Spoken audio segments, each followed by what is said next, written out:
Pro-Friends, The Naked Truth. Francisco Ortega, KS178A22, asking for refund due to financial constraint. Unit status, constructed.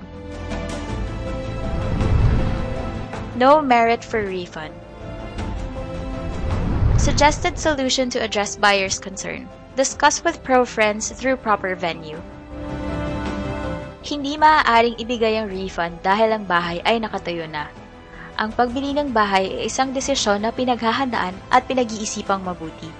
Hindi ito maliit na puhunan at ito ay kinikilala ng Pro-Friends.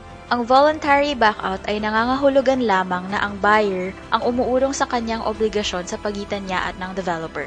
Ang pag-aakusa ng walang batayan laban sa developer ay isang krimen na hindi dapat ginagawa ni buyer, lalo na't si buyer ang may malinaw na pagkukulang sa kanyang mga obligasyon sa pagbili ng bahay.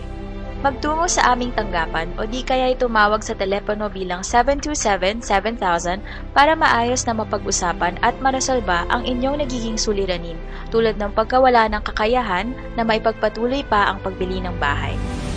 Over 36,000 houses delivered since 1999.